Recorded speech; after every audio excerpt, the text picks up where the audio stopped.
I now have them, and now I have an arcade in my home. I have an actual arcade in my home. I can't... Oh my gosh. Up? Ladies and gentlemen of YouTube, Boogie290, they coming at you live once again through the power of the internet. And let me show you something really cool. The folks over at Arcade1up hooked us up. So they sent me the Pac-Man one, which is the one I absolutely had to get. I was going to buy this one way or the other. I asked them for this one. Along with it, though, they sent us Street Fighter. My good friend Victor putting together Street Fighter for us. Thank you, Victor. And then, of course, just so that I can be a completionist, they sent Galaga as well. Currently functioning as a coat rack for our Friday night party. Hi, guys. Now, Victor, the build time on this is supposed to be 30 minutes. You think you can get it done in 30? Does it look complicated? It actually doesn't look all that complicated. I know you work with your hands for a living. You're basically an engineer, if I remember correctly, right? I am educated as an engineer. Okay, right. Okay, so you're going to do this a lot quicker than my roommate Chad did, because that took him about an hour. So we're timing you. Let's see if you... I'm on the clock? Yeah, here you go, man. Here we go. 3, 2, 1, go! Okay, this is weird, because that looks like an arcade machine. And it will be an arcade machine in a minute. But, I mean, that's exactly what the arcade machine looked like in the Food Lion in my hometown of St. Paul, Virginia, when I would play this. So it's just weird to see a arcade machine in pieces like this. And boom, Street Fighter is built. Victor, well done. That only took, on the video, about 2 seconds. Good job. In real life, it actually took 4, but, you know, nobody's perfect. 4 seconds? Oh, it felt like 4 hours, man. You're slow. I thought you were an engineer. I told you I haven't practiced that skill in a very long time. Well, get good. All right, so the Street Fighter machine looks amazing. It's got Championship Edition, Street Fighter 2, the new challengers, and Street Fighter 2 Turbo. So let's dig into this. We got Street Fighter 2 Championship Edition, Street Fighter 2, the new challengers. Which one are we starting with? Let's go with the classic. As classic as it gets. Go. Go. All right, I have to say, right off the bat, this looks arcade classic. Though I've been told by a bunch of pros, this one does not feel arcade classic. I've watched some reviews of this case, and they say that the controls are nowhere near as good as what you would have got in the original arcade. But will they be good enough? That's the question we have to answer, so let's find out. All right, we got Jacob versus his fiancée, Megan. And let's see how this goes. Now, once again, these screens are really, really good, but there's not a lot I can do to show you that. You have to see them for yourself in real life, but I gotta tell you, it looks like a very strong arcade quality screen. I don't know what they did here. It looks better to me in real life than any emulator would. It just looks so good. Oh, real bad. Here's something else I'm really surprised by. I thought there was not going to be enough space for a big guy like me and a small guy like Jacob here, but I will tell you, I'm pleasantly surprised. There is way much more room at this machine than it looked like. Oh, I'm losing now. I'm still electrocuting him without trying. Okay, hold on, let me win this real quick. The other thing I'm really surprised about, I really like the buttons. This joystick is loose, though. I mean, I've heard people complain about it being too tight. I've heard people complain about it being too loose, so it might be different on each machine. I have to say, I find myself jumping a couple of times, and I don't mean to be jumping. But that's what it was like when I played it in the arcade as well. Though this feels very different than the arcade, it still feels really good. So I know you're not a huge Street Fighter fan. It's okay. But having played some Street Fighter, what do you think of the controllers? Because that's what's more interesting. They're okay. The joystick's a little not great. It feels are fun. It feels loose, right? Am I wrong about that? Yeah, no, it feels a little loose. Overall, though, I mean, for the price of $300, what do you think? It's very cool. It looks awesome. It looks the part. Games. It's fun. It's very fun. Yeah, I can't complain. I can't complain. No, it's pretty rad. I'm jealous. I wish it had more. I wish it had more games. That's my biggest complaint. I wish it had like Alpha built in, or it's like some of the other later ones. But I mean, that's a good variety. But yeah, the controls a lot better than I expected. Way better than on that piece of crap. All right. Well, after spending some real time playing some Street Fighter, I need to get Pac-Man put together, and I need to get Galaga put together. And even though I don't agree that these machines should exist because there's only 2 games on them, we have them. So you may as well try it. I just wish they had more games. Like, how does this not have Galaga 88 on it? Well, there's Pac-Man fully assembled. And let me tell you, this is the best looking machine so far. I mean, the rest look fine, but just the bright, vibrant colors of Pac-Man. And this, The art on this one is incredible. I mean, this is probably not identical to the arcade. Obviously, like there's only one speaker, but the glass, just everything looks so good. My biggest complaint is that there's only Pac-Man and Pac-Man Plus in it. They could have put Super Pac-Man. They could have put other Pac-Man games in it. Miss Pac-Man's probably coming, though I understand why that one's not in there. But it would have been nice if there was more than 2 games. What is cool about this one is that Pac-Man Plus is a game I think not a lot of people are going to have ever seen. Because it was kind of, I mean, I guess it was an official mod, but it really doesn't seem official. Especially with like the Coke can as one of the options. Everything else pretty much looks the same, but let me show you where it gets different.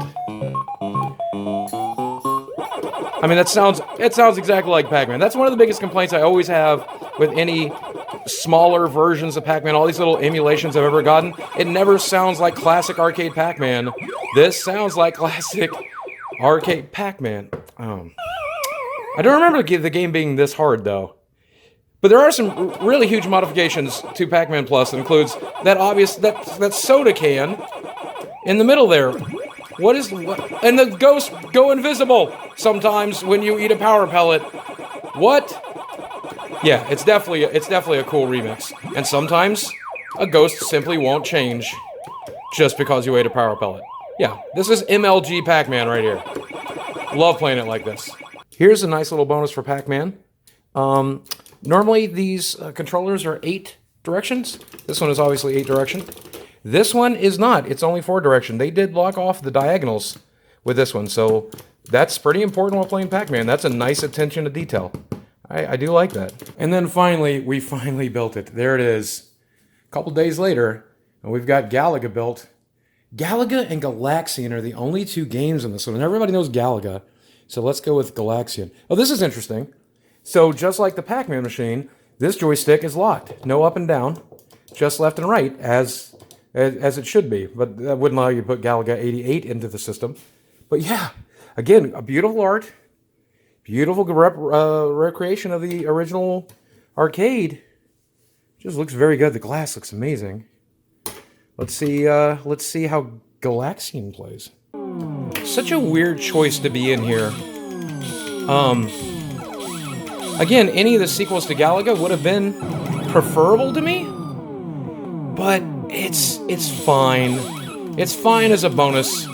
It's. I really am upset with the game selection here, just because I like the Galaga sequel so much more than I like Galaxian. Come on. Here's the thing. It doesn't get much more classic than Pac-Man and Galaga to me. These are the games that were everywhere for a really long time. Oh, that startup music. Oh, okay. I'm just going to admit, I would have never purchased all of these on my own. It just was not a possibility. This is not something I was going to do. But thanks to the guys at Arcade1up sending me these review units, I now have them. And now I have an arcade in my home. I have an actual arcade in my home. I can't... Oh, my gosh. Oh, I don't know what to do about this. I am beside myself with actual joy. This is great.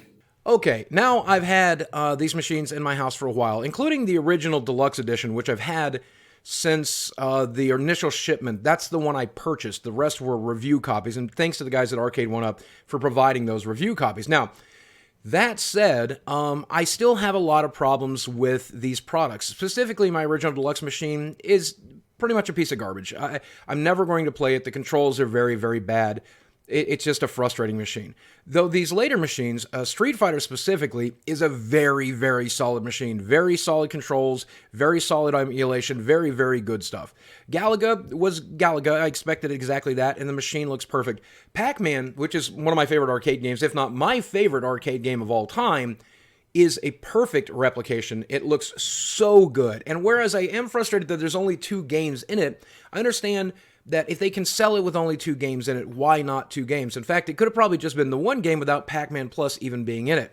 I wish we had something like Junior Pac-Man in there or Super Pac-Man or something like that, but I understand. I understand their point of view.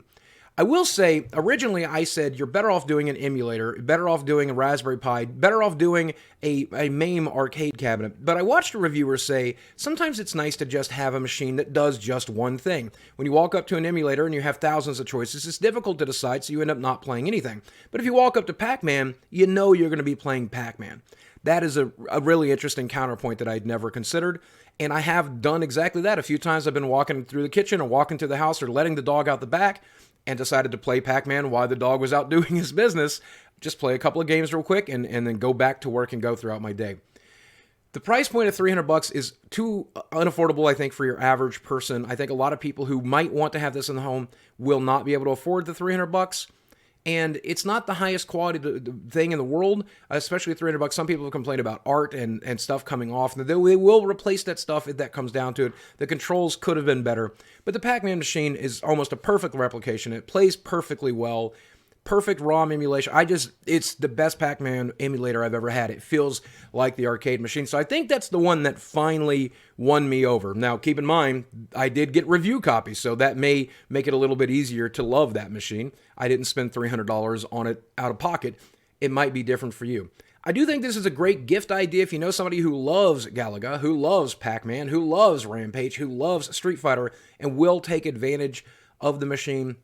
I just don't know that it's something anybody would ever buy for themselves unless, you know, you're a YouTuber, you've got a way to show it off, you got friends coming over very frequently, and you have to have a lot of space because that's taking up my entire kitchen dining room. Fortunately, I have a formal dining room as well, which is a game room, but not everybody has that kind of space. So it's a lot of things to consider. But that's just one man's opinion. I'm curious as to what you guys think, and I know you'll let me know in the comments section below. Hi, Sammy. Guys, as always, thanks for watching. I love you very much, and I'll speak with you again soon. And to the folks over at Arcade1up, thank you for the early Christmas presents. They were a lot of fun. Bye, guys.